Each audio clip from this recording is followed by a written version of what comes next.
بلغ العلا بکمالی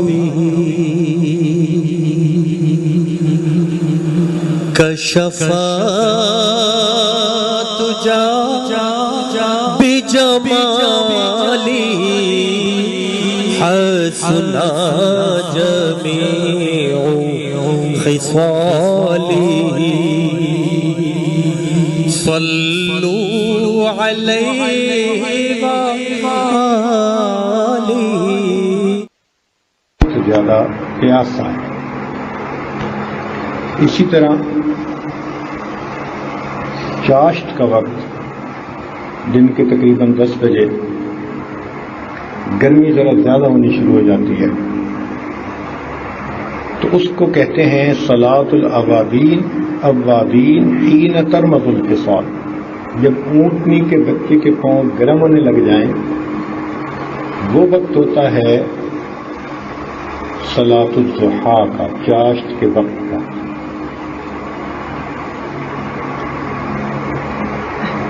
مسلم شریف کی ایک روایت ہے جس میں صحابہ کرام کہتے ہیں کہ شکونا الی رسول اللہ صلی اللہ علیہ وسلم الصلاۃ فی رمضان، کہ ہم نے دوپہر کے وقت جو ظہر کی نماز کے وقت گرمی تھی تو ہم نے اس کے بارے میں نبی علیہ الصلوۃ والسلام سے شکایت کی کہ بہت گرمی ہے آج کل.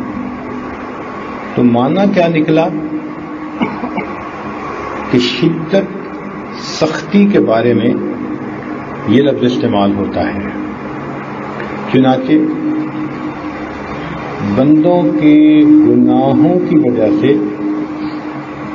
ان پر جہنم کی آگ کی شدت اور سختی آنی تھی، اللہ تعالیٰ نے اس کے لیے رحمت کا بندوبست کر دیا، لہذا اس مہینے کا نام رمضان کا مہینہ رکھا گیا. وہ مہینہ جس میں انسان کے پورے سال کے گناہوں کی وجہ سے جو شدت اور سختی آنی تھی اس کو اللہ تعالیٰ نے اپنی رحمت سے معاف کرنے کا بہانہ بنا دیا. روزے کو صوم کہتے ہیں.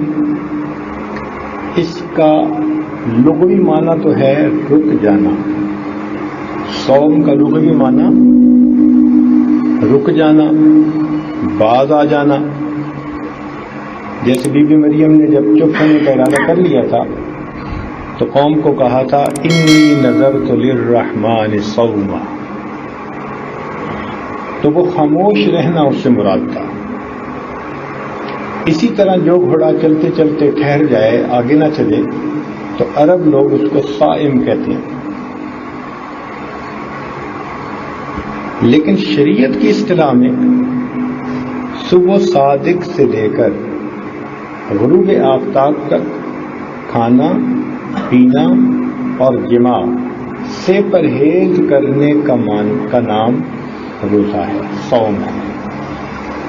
چنانچہ حاشی بن حجر رحمۃ اللہ علیہ نے صوم کی تعریف لکھی فی الشرع امساک مخصوص فی زمن مخصوص عن شیء مخصوص بشرائط مخصوصہ. فتح الباری میں بھی یہ لکھا گیا، یعنی خاص وقت میں خاص شرائط کے ساتھ خاص طرح سے کوئی بندہ اگر وقت گزارے تو اس کو صوم کہتے ہیں. اب ایک بندہ نیت ہی نہ کرے اور ویسے ہی بھوکا رہے، یا اس کی نیت ہو کہ میرا وزن کم ہو جائے، جیسے آج کل بہت سارے لوگوں کو ڈائٹنگ کا شوق ہوتا ہے، تو اس کو روزہ نہیں کہیں گے، گو اس نے سارا دن بھوکا رہ کر گزارا. تو اس میں کچھ خاص شرائط ہیں جن کے ساتھ انسان کو اپنا وقت گزارنا پڑتا ہے. یہ مہینہ اللہ تعالیٰ کی طرف سے بڑی برکتوں اور رحمتوں کا مہینہ. چنانچہ اس کی پہلی رات میں جنت کے دروازے کھول دیے جاتے ہیں.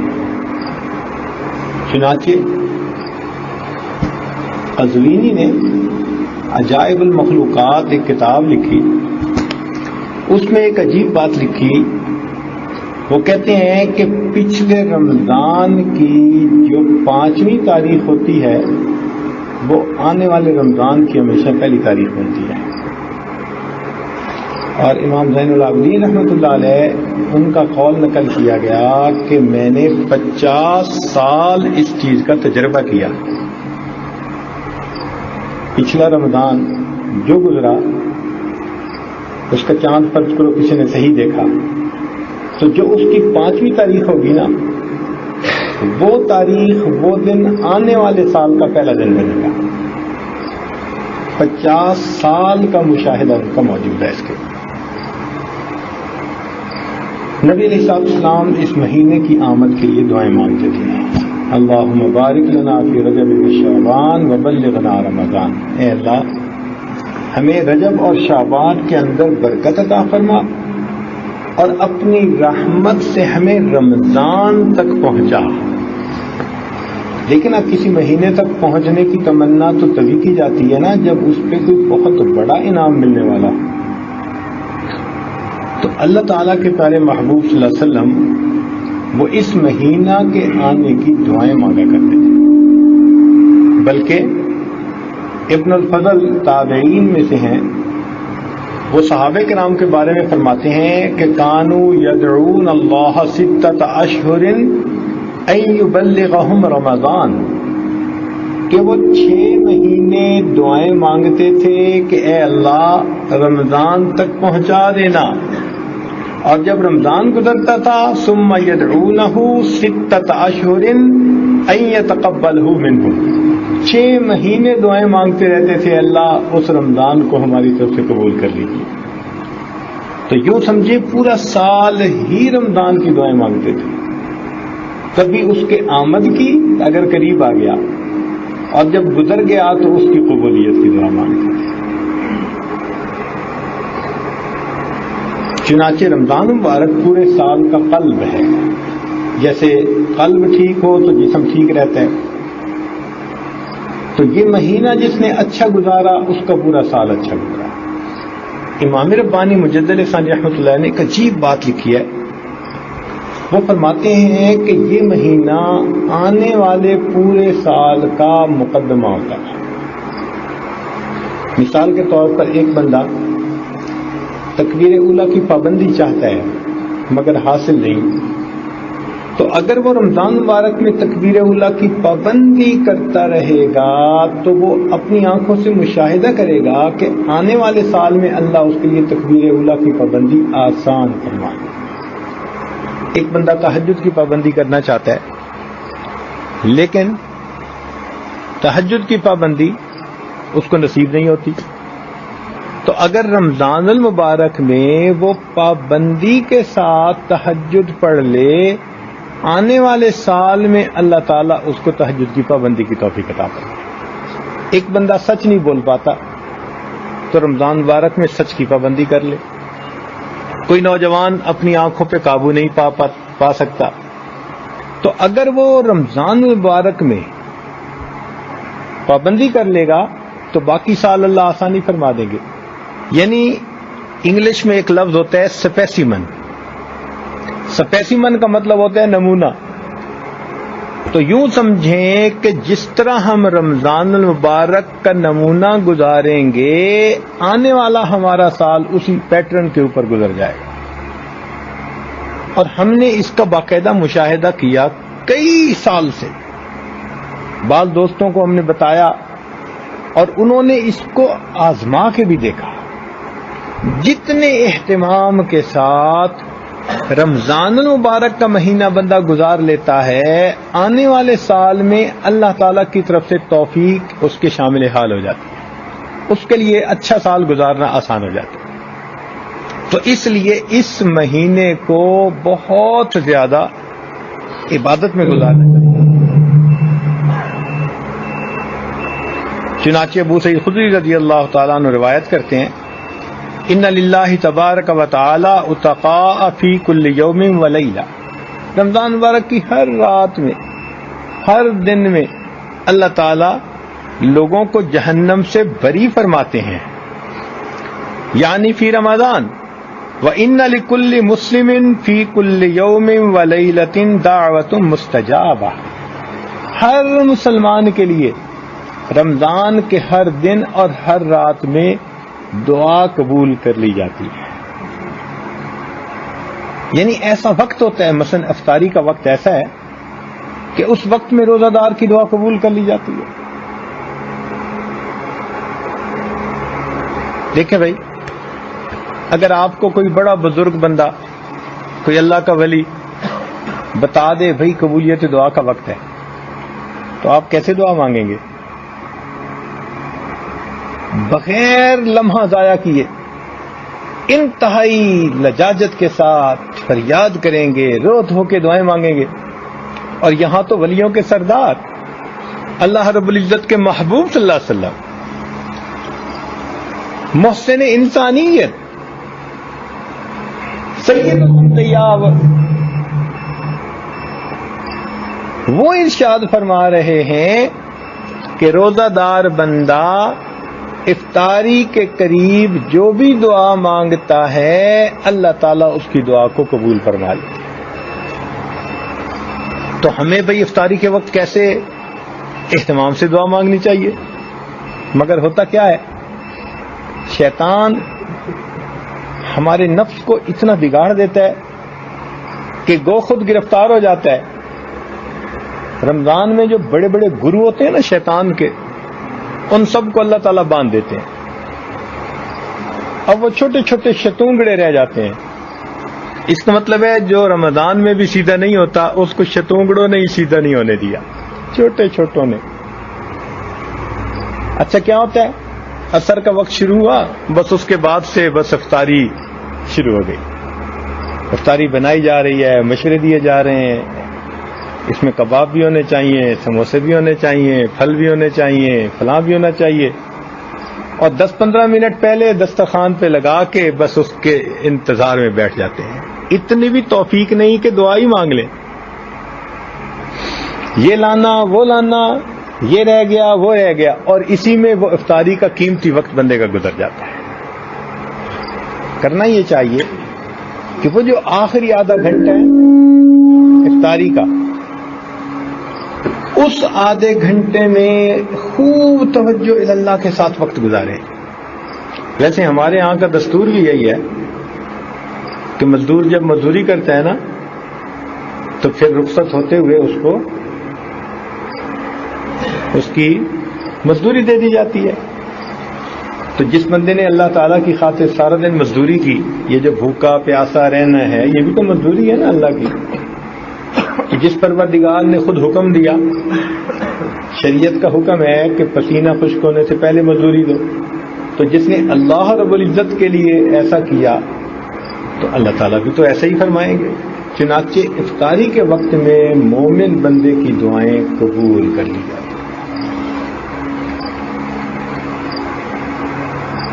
چنانچہ حدیث پاک میں فرماتے ہیں ان ھذا الشہر قد حضرکم وفیہ لیلۃ خیر من الف شہر.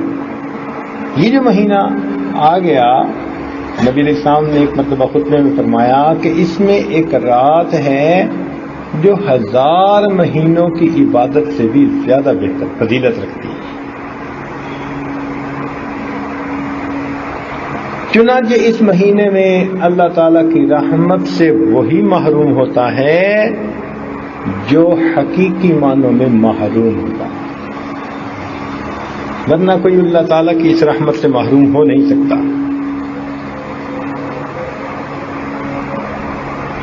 امام بخاری رحمۃ اللہ علیہ اپنی کتاب میں فرماتے ہیں کہ جنت کا ایک دروازہ ہے، اس کا نام ہی باب الریان ہے. اس میں سے ان لوگوں کو گزارا جائے گا جو دنیا میں روزہ دار رہتے تھے، ان کو بلایا جائے گا اور اس میں سے گزارا ہی ان کو جائے گا. یہ دنیا میں بھوکے پیاسے رہے اللہ کے لیے. ایک چھوٹی سی بات میں بتاتا ہوں کہ جب کوئی بندہ گھر بناتا ہے نا تو مین گیٹ کہاں رکھتا ہے؟ کیوں جی؟ جدھر سے زیادہ لوگوں کے آنے کی توقع ہوتی ہے، اور اگر پیچھے سے گھر والوں نے کہیں سے آنا جانا ہوتا ہے مستورات نے تو وہاں چھوٹا سا دروازہ لگا دیتا ہے. تو بڑا گیٹ کدھر؟ جہاں سے زیادہ لوگوں کی توقع. یہ بات سمجھ گئے؟ کیوں جی؟ سمجھ گئے نا؟ اب سوچیں کہ اللہ تعالیٰ نے جنت کے 8 دروازے بنائے اور جہنم کے 7 دروازے بنائے. لہا 7 ابواب، جہنم کے 7 دروازے اور جنت کے تو زیادہ دروازے کہاں بنائے جاتے ہیں؟ اللہ تعالیٰ کا ارادہ بھی یہی ہے کہ میرے بندے زیادہ جنت میں جائیں، تبھی تو ادھر زیادہ مارجن رکھا ہے نا، دروازے زیادہ بنا دیے. بات سمجھ گئے نا؟ تو معلوم ہوتا ہے کہ اللہ تعالیٰ نے جو ہمیں رمضان مبارک تک پہنچا دیا تو اللہ تعالیٰ کا خیر کا ارادہ ہے. وہ چاہتے ہیں کہ میرے بندے اب مجھ سے گناہوں کی معافی مانگ لیں اور اپنے گناہوں کو بخشوا لیں. چنانچہ نبی علیہ السلام نے فرمایا للصائم فرحتان، روزہ دار کے لیے 2 خوشیاں ہوتی ہیں. یفرحہما اذا افطر فرحا، جب روزہ افطار کرتا ہے تو اس وقت بھی وہ خوش ہوتا ہے. اور وَإِذَا لَقِيَ رَبَّهُ فَرِحَ بِصَوْمِهِ، اور قیامت کے دن جب اپنے رب سے ملاقات کرے گا تو اس دن بھی اس کو خوشی نصیب ہو جائے گی. روزہ جو ہے نا یہ بندے اور اللہ تعالیٰ کے درمیان ایک خفیہ معاہدہ ہے. چنانچہ ایک حدیث پاک میں فرمایا الصوم لی وانا اجزی بہ، روزہ میرے لیے اور روزے کا بدلہ بھی میرے ہی ذمہ ہے. چنانچہ حدیث پاک میں آتا ہے کہ باقی تمام اعمال کا اجر لکھا جاتا ہے، روزے کا اجر نہیں لکھا جاتا. روزے کے بارے میں صرف لکھ دیا جاتا ہے کہ اس نے روزہ رکھا. اب قیامت کے دن اس کا اجر اللہ تعالیٰ دیں گے. اور آپ کو پتہ ہے نا کہ جب بڑے لوگ دیتے ہیں تو وہ چھوٹی چیز نہیں دیتے. دیکھیں مجھ سے اگر کوئی مانگے نا تو میں فقیر آدمی اس کو 10 روپے دے دوں گا، لیکن اگر کوئی کسی امیر سے مانگے وہ 100 روپیہ دے دے گا، اور اگر کسی وزیر سے مانگے تو وہ 1000 روپیہ دے دے گا، اور ملک کے وزیر اعظم سے مانگے تو وہ 1 لاکھ بھی دے دے گا، اور کوئی سعودی عرب کے بادشاہ سے جا کے مانگے تو وہاں تو ملین چلتے ہیں ماشاء اللہ. وہ 10 لاکھ اور 20 لاکھ اور 30 لاکھ اس سے کر کے دیتے ہیں. تو معلوم ہوا کہ جتنا بڑا آدمی ہوتا ہے اتنا اس کی دین بھی بڑی ہوتی ہے. تو جب اجر اللہ تعالیٰ نے دینا ہوگا بھائی تو پھر اللہ تعالیٰ کی عطا بھی تو اللہ تعالیٰ کی شان کے بقدر ہوگی. پتہ نہیں وہ کتنا عطا فرمائے گا.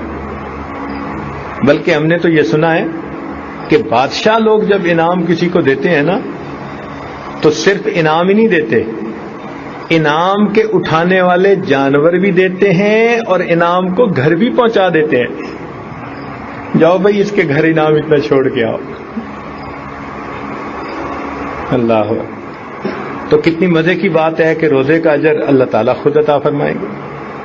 اور بعض محدثین نے فرمایا کہ الفاظ تو یہی ہیں مگر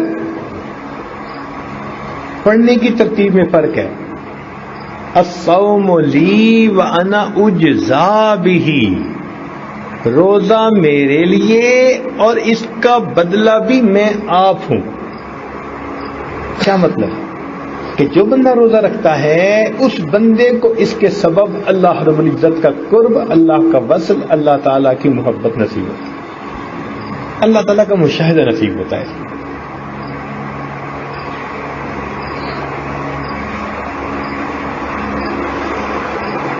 چنانچہ روزہ جو ہے نا یہ بے مثال عبادت ہے، بے ریا عبادت ہے. روزے میں ریا نہیں ہوتا. کیوں نہیں ہوتا؟ اچھا دیکھیں بھئی آپ نے روزہ رکھا ہوا ہے، آپ وضو کر رہے ہیں، پیاس ہے نا، تو جب آپ کلی کرنے لگتے ہیں تو اگر آپ چاہیں تو آدھا پانی اندر لے جائیں آدھا باہر نکال دیں، کسی کو کیا پتا. لیکن آپ جتنا پانی لے کے جاتے ہیں سارا کا سارا باہر نکالتے ہیں تو مخلوق کو تو پتہ نہیں نہ چلتا. تو معلوم ہوا کہ اگر آپ نے پورا پانی باہر نکالا تو پھر کس کی وجہ سے نکالا؟ اللہ کی وجہ سے نکالا. اس لیے روزے کے اندر ریا نہیں ہے. چونکہ ریا نہیں ہے اس لیے اس کا اجر بہت زیادہ ہے. بس میں جا گئی. اللہ اکبر کبیرہ. چنانچہ ہر چیز کا سیزن ہوتا ہے. پھلوں کا سیزن، گرمیوں میں انگور، تربوز، سردیوں کے اندر میوے، سیزن ہے ہر چیز کا. یوں لگتا ہے کہ رمضان المبارک اللہ رب العزت کی طرف سے بخشش کا سیزن ہے. جب کسی چیز کا سیزن ہو نا تو پھر وہ چیز کم قیمت میں آسانی کے ساتھ مل جاتی ہے.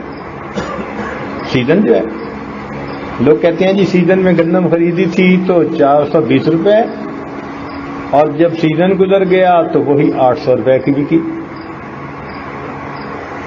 تو معلوم ہوا کہ سیزن میں چیز خریدنی آسان، تو رمضان مبارک میں جنت کی ڈیل کرنی آسان. ویسے آج کل تو بڑے شہروں میں نا سیل لگتی ہے، میگا سیل اور لوٹ سیل اور پتہ نہیں کیا کیا، حتیٰ کہ جی کپڑے کی سیل، جوتے کی سیل، فلاں کی سیل. جب سیل لگتی ہے نا کسی چیز کو تو بڑی معمولی قیمت پہ بڑی اچھی چیزیں مل جاتی ہیں جی، سیل لگی ہوئی تھی. قرآن و حدیث پر اگر غور کیا جائے تو یوں محسوس ہوتا ہے اللہ رب العزت رمضان المبارک میں جنت کی سیل لگا دے.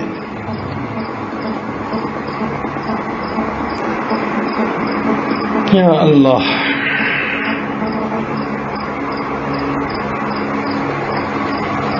اچھا، ایک دو باتیں امام ربانی مجدد ثانی رحمۃ اللہ علیہ نے لکھی ہیں مکتوبات میں، مکتوبات مجددیہ میں. ذرا توجہ سے سن لینا. جیسے ایک وقت ہوتا ہے نا جب سحری ہوتی ہے تو دن کی روشنی کا آغاز ہو جاتا ہے، صبح صادق، ایسے ہی ہوتا ہے نا. پھر ایک وقت ہوتا ہے کہ جب سورج نکل آتا ہے. اسی طرح امام ربانی مجدد ثانی رحمۃ اللہ نے فرمایا کہ 15 شعبان کی رات اللہ تعالی کی طرف سے ان رحمتوں کے ایام کی صبح صادق شروع ہو جاتی ہے، اور پھر یہ روشنی بڑھتی رہتی ہے، نور بڑھتا رہتا ہے، حتیٰ کہ جب پہلی رمضان کا دن آتا ہے تو گو سمجھیے کہ رحمت کا سورج طلوع ہو جاتا ہے.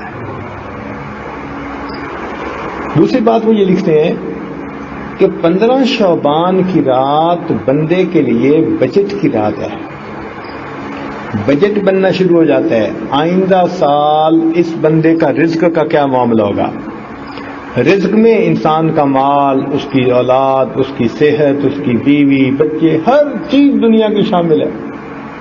تو وہ کہتے ہیں کہ یہ 15 شعبان سے انسان کا بجٹ بننا شروع ہو جاتا ہے، حتیٰ کہ پورا رمضان بنتا رہتا ہے، اور لیلۃ القدر میں یہ بجٹ انسانوں کا اللہ تعالیٰ فرشتوں کے حوالے فرما دیتے ہیں.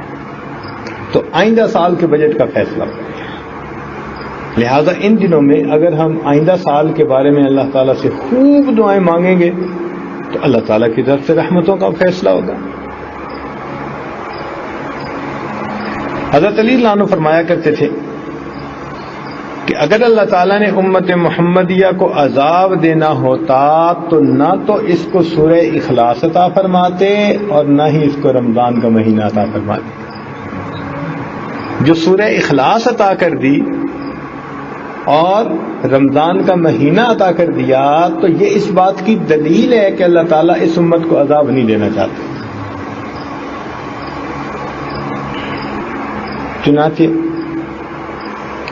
حضرت یوسف علیہ السلام کے 11 بھائی تھے،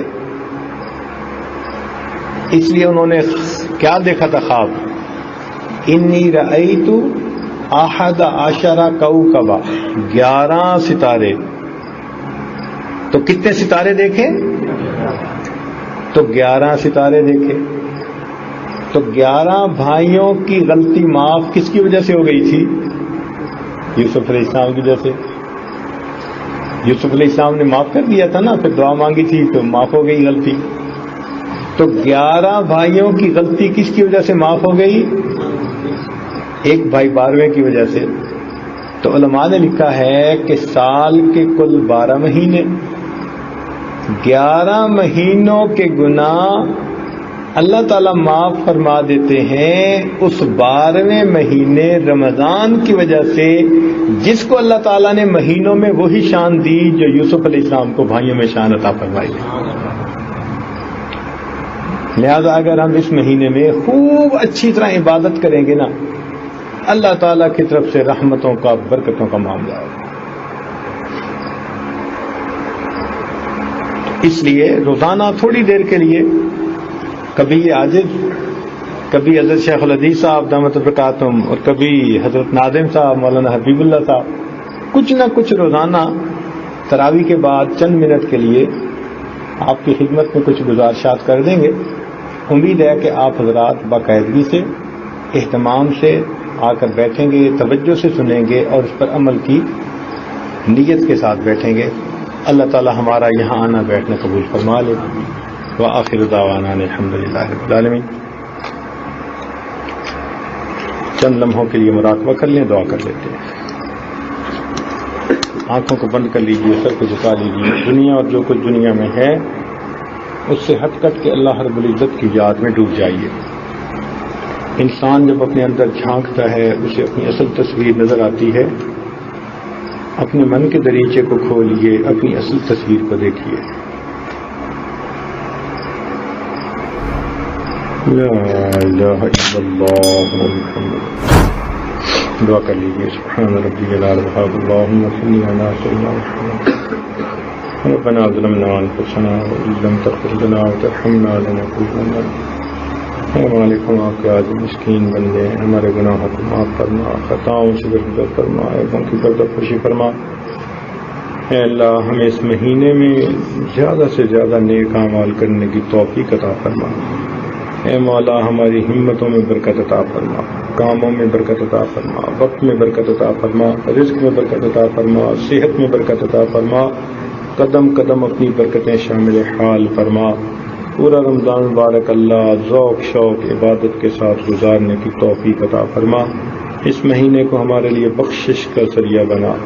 اے اللہ، اس کی برکتوں سے ہمیں مستفید ہونے کی توفیق عطا فرما.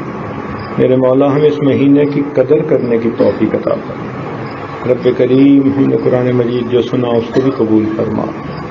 اے اللہ، اس کے بدلے ہمارے گناہوں کی بخشش فرما، اپنی رحمت کا معاملہ فرما، ہماری نیک مرادوں کو پورا فرما، اٹکے ہوئے کاموں کا ہونا آسان فرما، الجھے ہوئے کاموں کو اپنی رحمت سے سلجھا.